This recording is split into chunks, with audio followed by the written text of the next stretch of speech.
to start.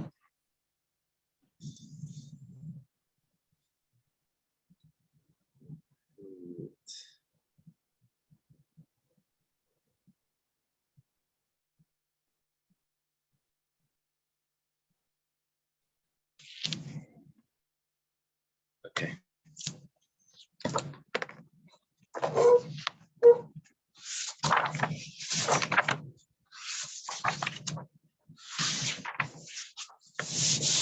Okay.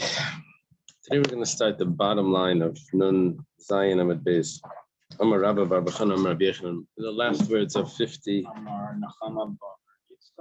No. The last words, let me see. 57 B. Okay, so this is it. Let's start from Amar Rabba Bar Bachan. All right. We thank Hashem that we're able to learn Torah every day. And discuss about learning, we should have this in English. So Amar Rabba Bar Bachan Amar Rabbi Yochanan. Rabba Bar Bachan, he's very common quote in the name of Rabbi Yochanan. He says in the name of his teacher, Rabbi Yochanan, Adbaim saw Kitzutzei Tefillin Nimtzu Barashei Haruge Beitar. There were 40 saw. A saw is 100, the size of 144 eggs. So there were 40 of those, whatever that adds up to, of the tefillin boxes. The katzitza is is the name for the box of the tefillin. So the house that keeps the scroll inside were found on the corpses of the people that were killed in Beitar. It wasn't 40 saw, it was 3 boxes, and each one had 40 saw. Beitar was the Beitar city. Was where they like the Bar Kokhba, yeah. City on the coast. Yeah. What did we say that yesterday we had an interesting thing of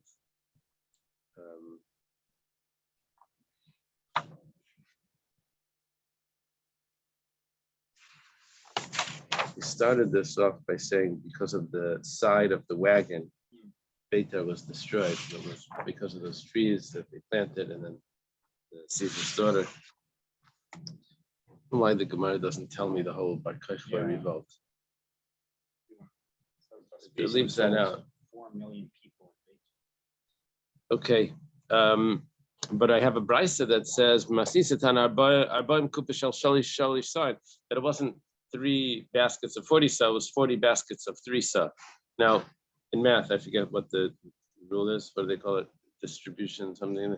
I don't know. They have one of the rules that it doesn't matter if you do 40 times 3, if you do 3 times 40. It's the same. It's the same thing. So the Gemara says, "V'loi pligi." There's no argument. Now the Gemara is not talking about 40 times 3 or 3 times 40. The Gemara is talking about Rabbi Yochanan said, Rabba Bar Bachan named Rabbi Yochanan said that it's only 40 saw. And they say that it's 120. That's 4 times 3, 40 times 3. So how does that match? So it says, V'loi pligi, had the resha, had the dara. Depends if you're talking about the head tefillin, you're talking about the hand tefillin. One of them, the one that said 40 times 3, that was talking about the head tefillin. Now, since the head tefillin is larger than the arm tefillin,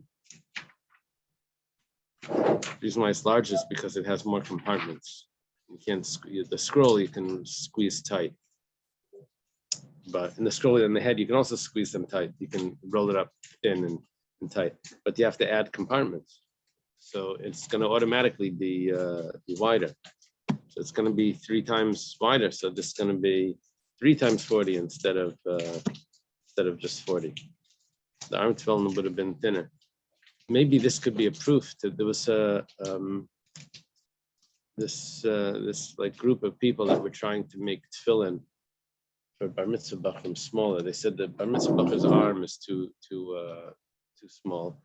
When you make them, especially the big tefillin, it's not in the right place on their arm. So they wanted to make the head tefillin would have been big, and the arm tefillin would be much smaller. wanted to do this, and someone came by the Rebbe said speak to the Rabbanim. But anyway, this could be a proof of that the arm tefillin is anyways is thinner. But they have to be the same size. Yad and Rosh. I don't think they have, from this it's clear that they don't have to be the same size.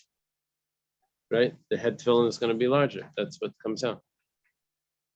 Amar Rab Asi says, Arba kabin mayach nimtzu aleven achas.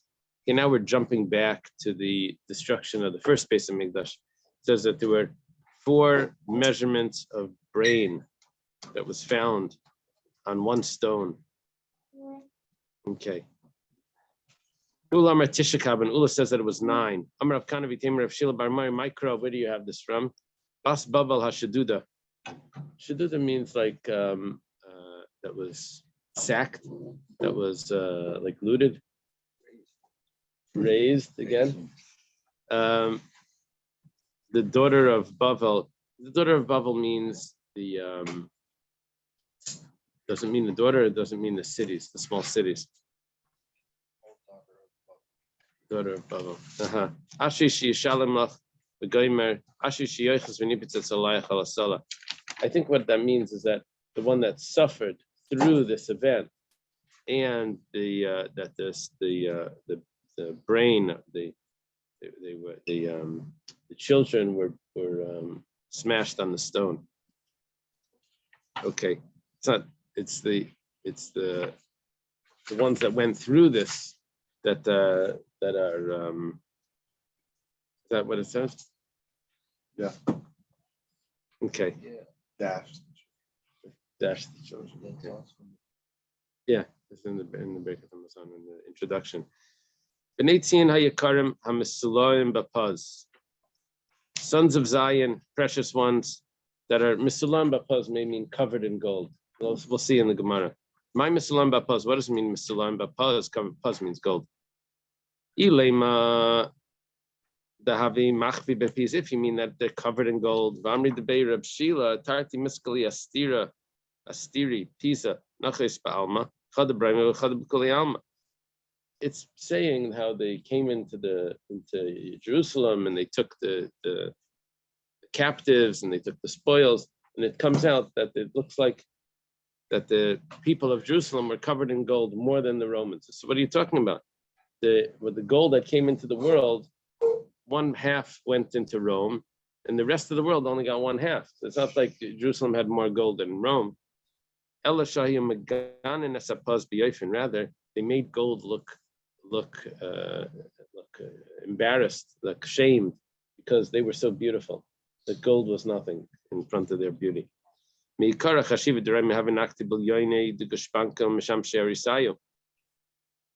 Originally, the important people of Rome would take these images that were on these rings, on the insignet rings, and they would have relations.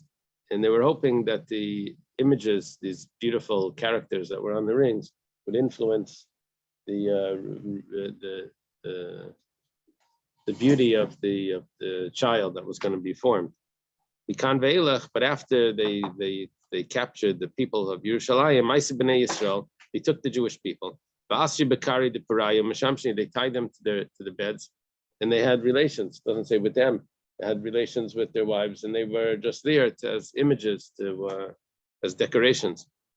One sage said to his friend, where does this say this in the Torah? Where are you getting this from? It says, it says in the Teichacha, in the rebuke, it says that every illness, even the illnesses that aren't written in the Torah, is going to happen to you. He says, I don't know what this Gemara, the significance of this Gemara is. You have to look in the commentaries. It says, how far away am I from this passage? Where he's up to, he's learning. Samalei in Gid Pusto Palga, you're about 1.5 pages away. Amalei imati legabe, if I would have read this verse, I wouldn't have needed your interpretation. I would have understood that on my own. That this would be a punishment that wasn't even considered, wasn't even in the Torah, wasn't mentioned at all. Rav Yehuda says the name of Shmuel in the name of Reb Shimon ben Gamliel was much earlier. He was a Tana, and he's going to quote this the following piece. It says, "My diksiv." What's the meaning of the verse? Eini oilala lenafshi. My eyes bemoan of my soul. Mikol b'naisiri, more than all the daughters of my city. Arba meis batiknisia says bekrach Beitar. There are 400 shuls in the city of Beitar. And each one had 400 teachers. And each one of those teachers had 400 students. So when the enemy came in, they could push them out with their sticks, the enemy. When the enemy overcame them, and conquered them, they wrapped them in their scrolls, they burnt them on fire. Yeah, there's a problem with this Gemara because you're not allowed to have more than 25 students per teacher. And it's even the Talmud, it's a Talmud. The Gemara says if you have the commentaries actually say on this that they didn't pay the teachers enough. They had very few teachers. It's one of the reasons why it was destroyed. It was because of the lack of teachers. Yeah. Well, I better see. to have like too few teachers with a lot of students Than no students. Yeah, yeah. What's it? It's better to be rich and healthy than sick and poor. Yes, indeed. I hear you. Okay. Which is it still This is Beitar? Beitar, yeah. Okay. You said they hit them with their sticks? They could have chased them out with their sticks before they were, but when the enemy overcame them, then they were burnt. I think that's the pshat. Daikrin Aisan would like poke them to chotray them with their sticks. Daikrin Aisan means them, the enemy. Pens they wrote with. Oh, with their pens? Yeah. Interesting. Pen sharpened stick. Wrote their exercise. You both stick with it. They wrote their exercises in wax. All right. And is mightier than the sword. So they tried to, Very interesting. Oh, they had tablets, the Mac tablets. They had these, what do they call them? Abis. I bet. They call them ABCDMs. They had these, they would have to learn the ABC. They found these. Okay. It was Aleph Beis Gimel Daled. It wasn't ABC. And the Yiddish, Eifem Pripachik. So one of the tapes, they had it in English. So, on the Rebbe learned mit kleine Kinderlach, der Aleph Beis. So in English it says, and the teacher teaches young children the ABC. I was like, ABC, not ABC. Okay. Taner Rabban was taught in the Brais Maisa. There's a story. Rabbi Shua ben Chananya. He was a student of Rabbi Yechon ben Zakkai. He was a Levi. He lived in the time of the Beis Hamikdash. He was there at the Chor. He was the one that carried out Rabbi Yechon ben Zakkai. He went to the big city of Rome. They told him, there's a child that's in prison, beautiful eyes, beautiful to look at. His locks of hair are like arranged beautifully. He went to the entrance to the prison.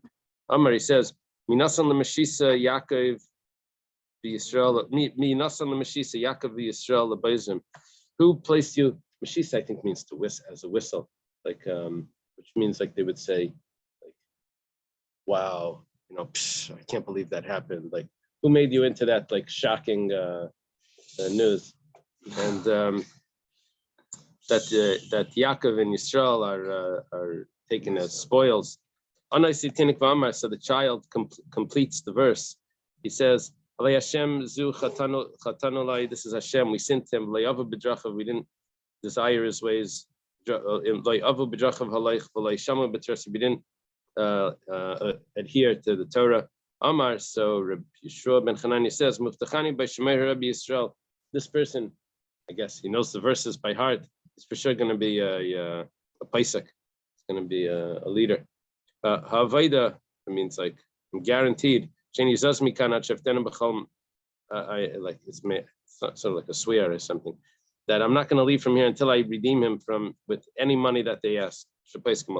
Amra, they said, redeemed him for a lot of money. There's a problem over here. Remember, we had a Gemara before. You're not allowed to pay exorbitant amounts of money because they'll do it again.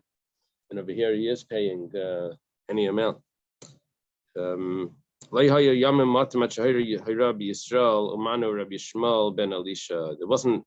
wasn't only a few days that went by, and he already became a leader. And who is this? This is Rabbi Shmuel ben Elisha, the friend of Rabbi Akiva. Now you know the rest of the story. It's always an exception. Yeah, apparently there's an exception to the rule when there's someone that's a great sage or something like that, that this must be an exception. Yeah, this also sounds a little bit like when spies meet, one says one sentence and the other, if they say the other right, then they know. It's a code. It almost sounds cool. Almost. What's the hour? You're watching too many movies. I'm saying, what's the hour?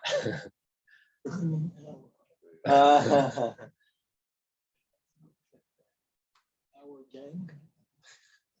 Amar Rav Yehuda Amar Rav. Rav Yehuda says in the name of Rav. It's a story with the son and daughter of Rabbi Shmuel ben Elisha. They were also taken captive. They were taken captive to two different masters. Some days went by, and these two masters ended up in one place. This one says, I have a slave that there's no one beautiful like him in the whole world. And this one says, I have a maidservant. There's no one like her beautiful in the world. Let's mate them, and then we'll divide the children. They brought them into a room. This one was in this corner. This one went to that corner. This one says, Ani Kayin ben Kainim Gedalim Esa Shivcha. I'm a Kayin. I'm the son of Kainim Gedalim. I'm going to marry a maidservant. This one says, Ani Kaihenes. Bas Kainim Gedalim and Asila Eved. I'm a Kaihenes. I'm the daughter of Kainim Gedalim. I'm going to marry a slave. Bachu Kalalayl. They cried the whole night. They're both from Kohanim. Right. They're brother and sister. But they don't, Dark. it's dark. Kivan Shalom of the Shachar, when it became dawn, they recognized each other. They fell on each other. They cried out until their souls left them. And on this, Yirmiyah laments on them. Yirmiyah laments, on these I cry, my eyes, water flows.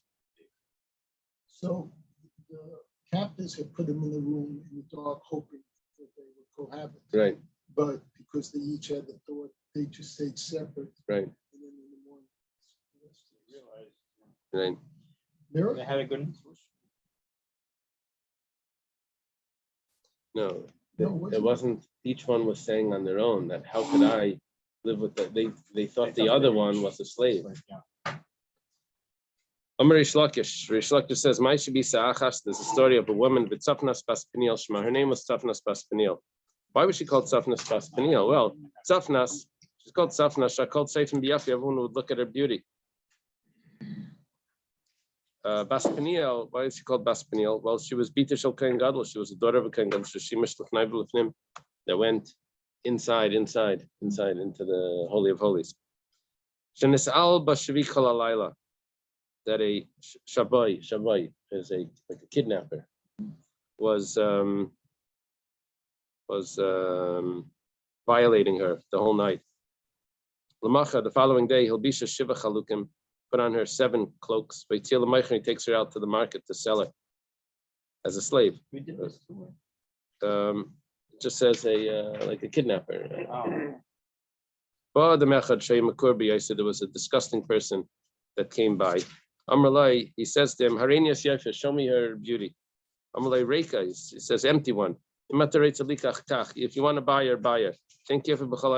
Like I'm telling you, she's the most beautiful in the world. Amrlai, he says, nevertheless, if she we took off her 6 of her clothing. Shiva in the 7th, karata v'niflisha be'efer. He tore it off and it, what does it mean? It fell into ashes. It rolled into the ashes.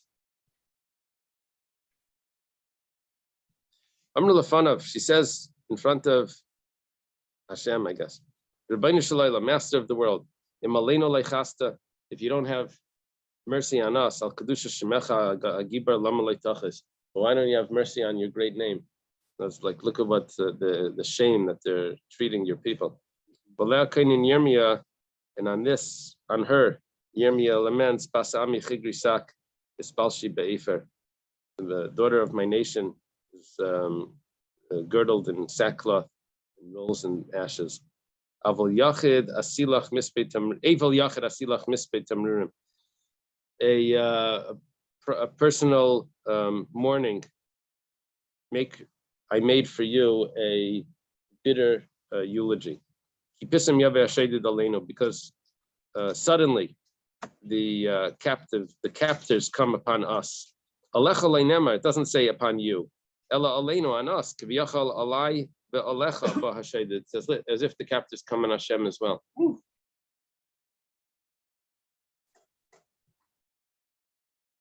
Okay.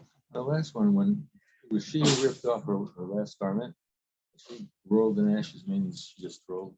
Is that? Oh, that's what it means. Karata. She rolled. She tore it off. Yeah, she Then tore she the rolled. 7th off. He tore the 6th. She tore the 7th, and she rolled in ashes. She, Oh, and she rolled. that means she rolled on the ground in ashes, or she just became ashes. She had no clothes on. That's not what happened. No, maybe she rolled in the ashes to make herself ugly. What did she do to cover herself up? Maybe. What? I understand, but why did she take off the last clothes and roll in ashes? To make it worse. She was making it worse by doing that. Oh, because you want to see her beauty, and so she's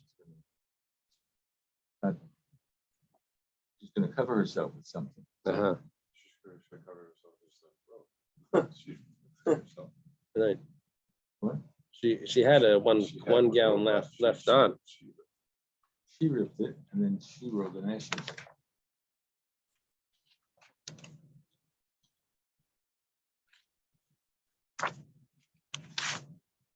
Is it the same expression as in Yahoo? Right. Maybe she did that just to fulfill the verse.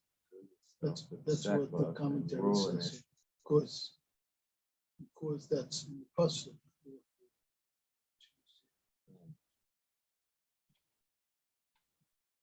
Uh-huh. If you want to see Okay. me, I'm going to show you. I'll show you me. She Right. takes the thing off, rolls in ashes. I'm a burnt soul. Oh, whoa. I mean, this was a shock. Right. I mean, but from her, it's like, God, what are you doing? The Okay. next plus, like, is first throw yourself in sackcloth and roll in ashes. That's when she ripped off her clothes and rolled.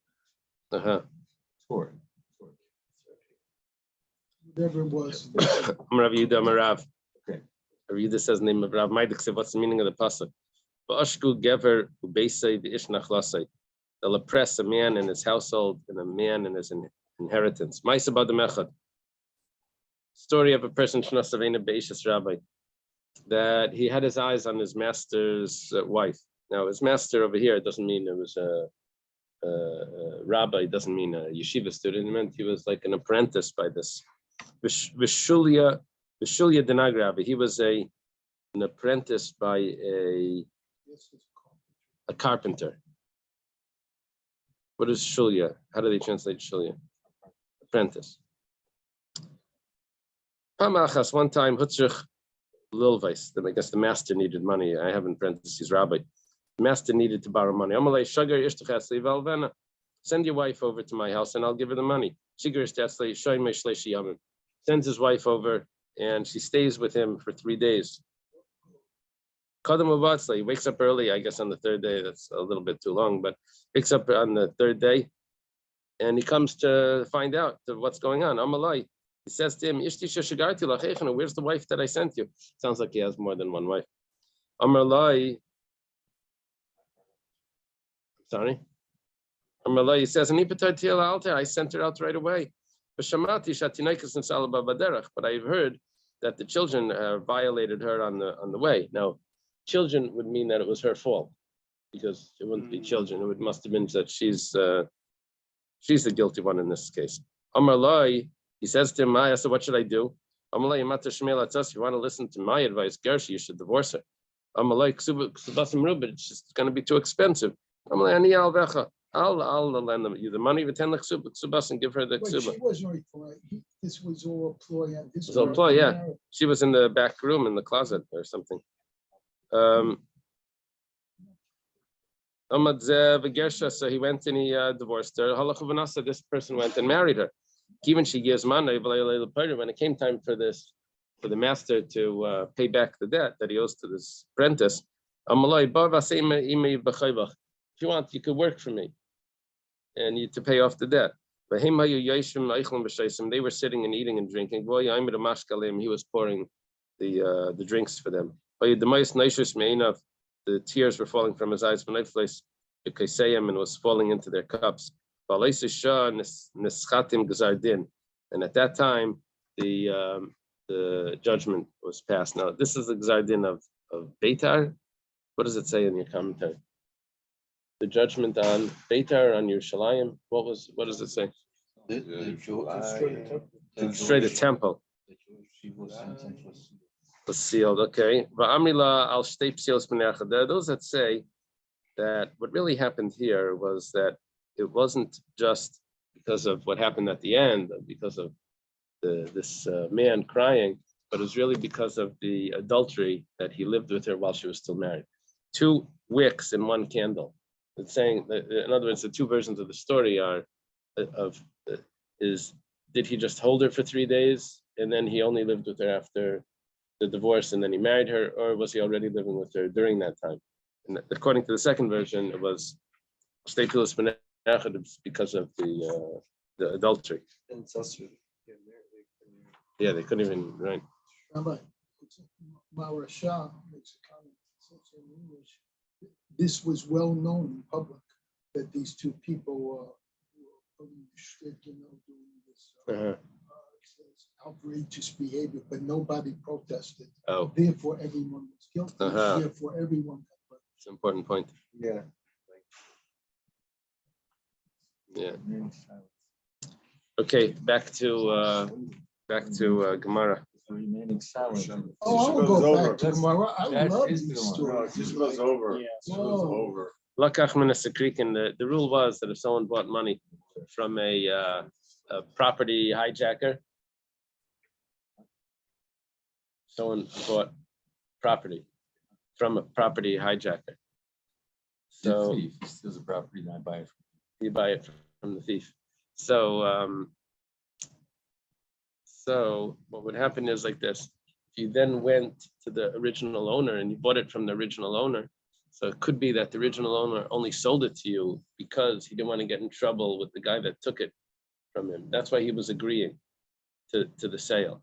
But if you did it the opposite, if you went first to the original owner, you bought it from him, and the guy agrees, then you go to the thief that stole the property and you buy it from him. So then that's going to be a good sale because the original owner didn't have to agree to anything. He didn't have to conform to give in to what the thief had agreed to, because he never went to the thief yet. He didn't, or maybe he doesn't want to sell it either. But if the original owner is willing to sell it on his own, and then you go to the thief and you buy it from him, then that would be a good sale. So the Gemara over here is saying that if you first went to the thief, this is a second. Yeah, Ruvain. He's paying both. He's going to pay both. Yeah, he pays the original owner only a quarter of the money, because when the thief buys it from him, he pays it less. So he has to finish up that payment and then he pays the rest. He sold it. Yeah, but he forced him to sell it at a lower price. So the mekach is batal if you first went to the thief and then you went to the owner. When would we say that it's not a good sale? That's if the original owner told him, "Yeah, go and acquire it." But if the original owner was ready to write a document, then he's going out of his way much too much that it should just be to satisfy the Sukrikin, the thief. Shmuel says no. Even the document is nothing until he writes that I'm going to take full responsibility for the sale. That if anyone takes it away from you, you can come back to me. So Shmuel Shmuel says that the document's not enough for it to be considered a sale. Notice the ruling of the Mishnah even applies if you wrote a document, according to Shmuel. Tani Kava say to Shmuel, you have a brisa that supports Shmuel. Rav Shimon ben Elazar says, "Lakach manish v'chazav lakach manish mekrikayim." The same thing applies that if there's a woman that's married and she has a property, and the husband is willing to sell that property, and then you go to the woman and you say, "Are you willing to sell the property that your husband's selling?" and she agrees, that doesn't mean that she really agrees. Could be that this was a property that was designated for ksuba or something, and what's going to happen is when she says, "I don't agree to sell that property," the husband's going to say, "Oh, you're planning on getting divorced. You're planning on that I'm dying and you're hoping to get that property. So that's not going to look good." So she's just agreeing because she doesn't want to make her husband angry. However, so if she first go to the woman and she agrees, then that's fine. But if it's the other way, you first go to the husband and then you go to the wife, then that's not considered a good sale. Unless she writes that she's taking full responsibility for the sale, that you can come back to. If she writes that, then that's enough. And that's what Shmuel was really saying when he says that it has to be achrayis. The document itself is enough. In other words, those two cases are comparable. The case of buying from both the husband and wife, buying both from the thief and the original owner, those are comparable cases, and it matches up according to Shmuel. Name it to the Rav. What do you mean it's a support for Shmuel? It's also a question on Rav. Amalach Rav could re-answer you. Mayachrayas. You know what it means when he takes responsibility? No, mishtar. That means a document. Doesn't mean that besides for the document, he also wrote. According to Rav, once there's a document, then you went out of your way that much for the sale to be a good sale. So it's going to be a valid sale. It's going to be an exception to what it says in the Mishnah.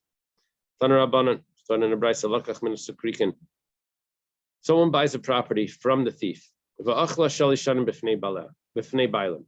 and then he lives on the property 3 years. He eats from the fruits for 3 years.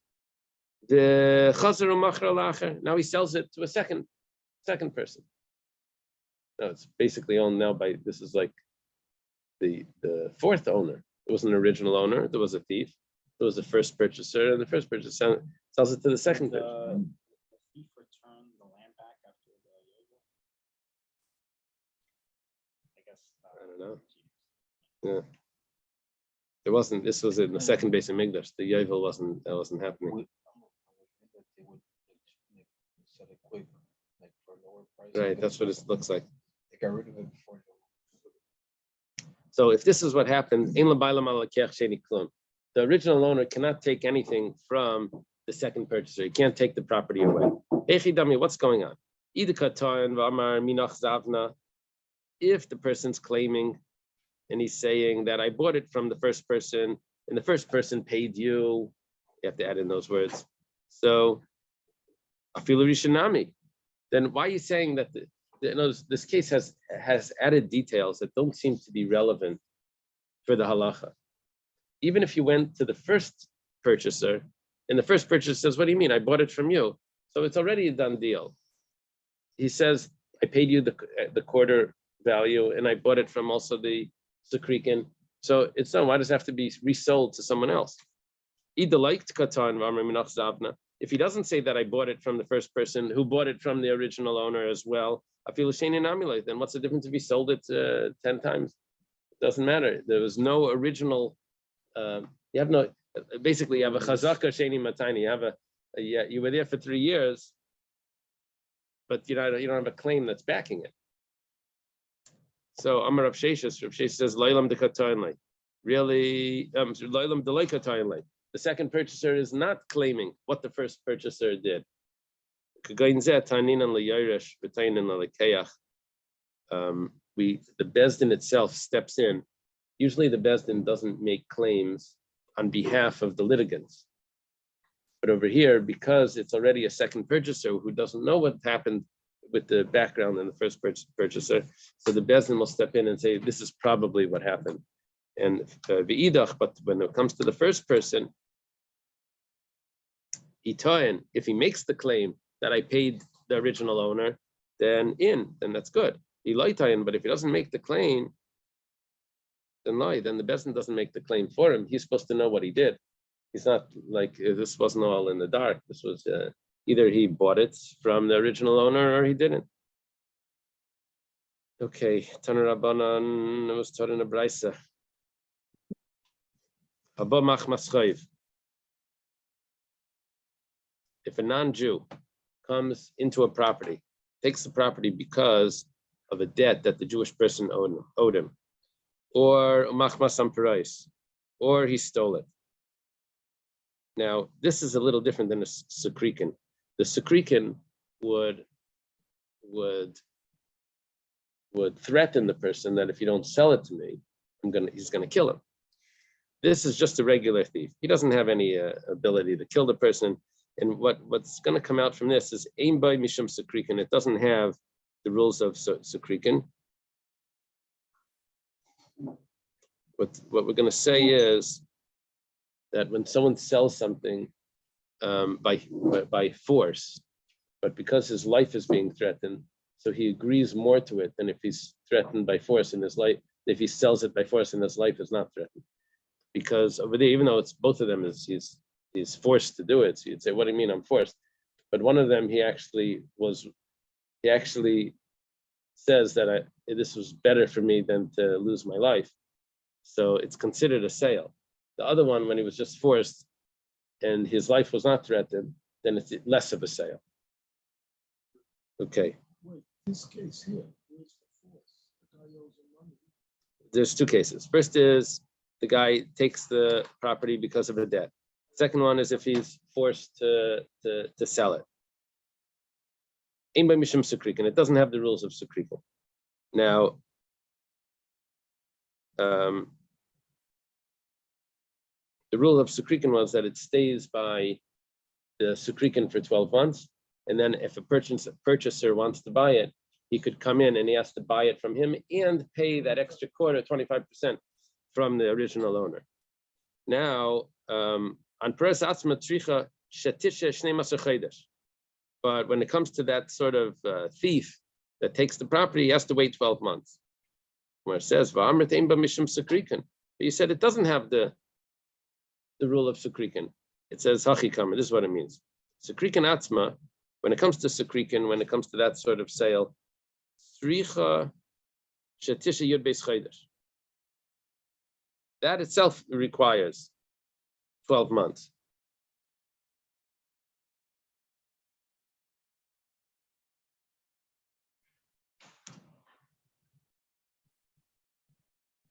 So what's the difference with Amperais? You have in there, what's the difference with the two things? Let me see in your commentary.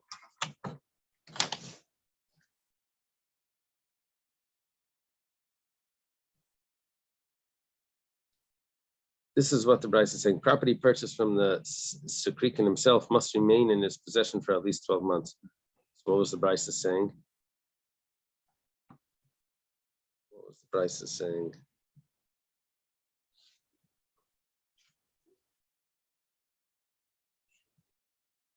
There are two opposing opinions with regard to how to understand this.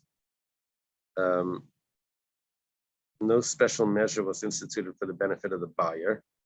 Rather, although he purchased the property at a fair price from the Gentile, then purchased it again from the prior owner, since it came to the Gentile through theft and he did not acquire it legally, the prior owner can seize the property from the buyer without compensation.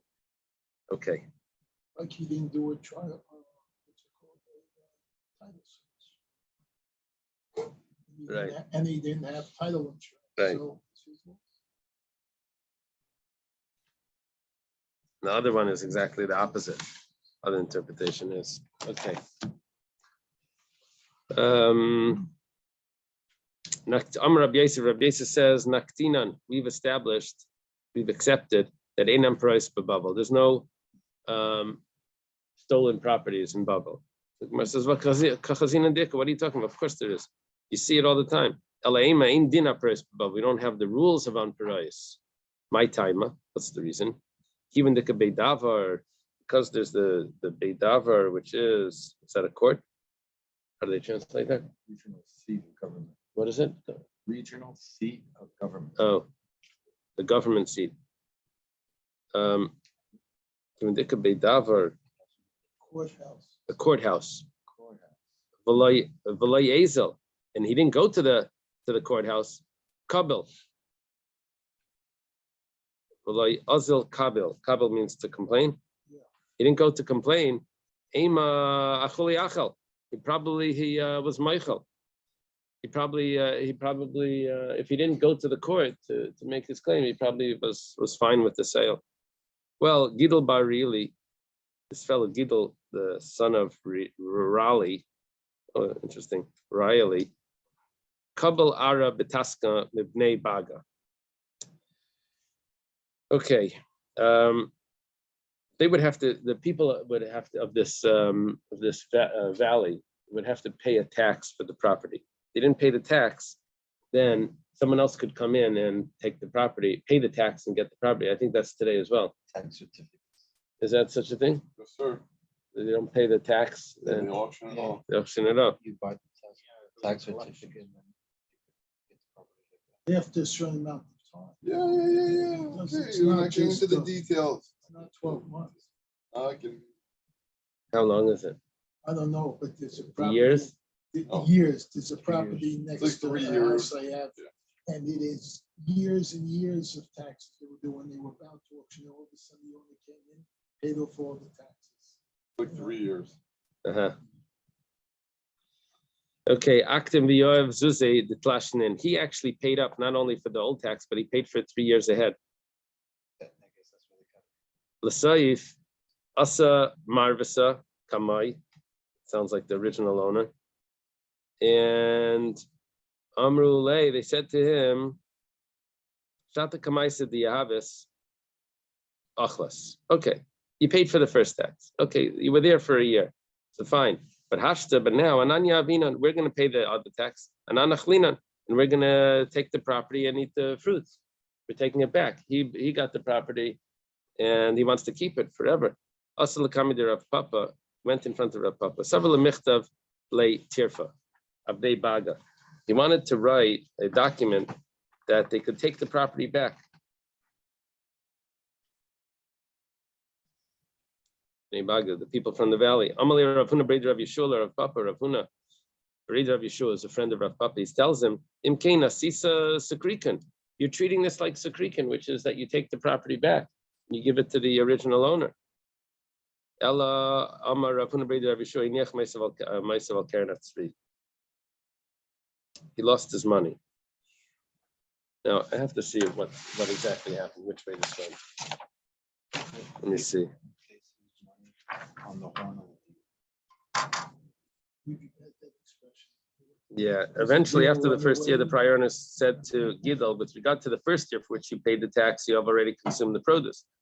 Now we will pay the tax and we will consume the produce, and you shall have no further rights to it.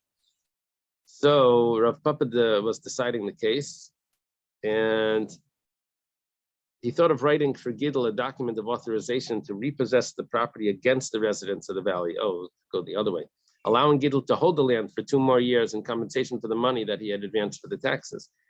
Rav Huna, son of Rabbi Yeshua, said to Rav Papa, if so, you made this law like Sakrikan. It was already been established that the law of Sakrikan doesn't apply in Babylonia. In this case, placed his money on the horn of a deer, meaning that he himself puts his money in jeopardy. The money he had advanced is regarded as a gift.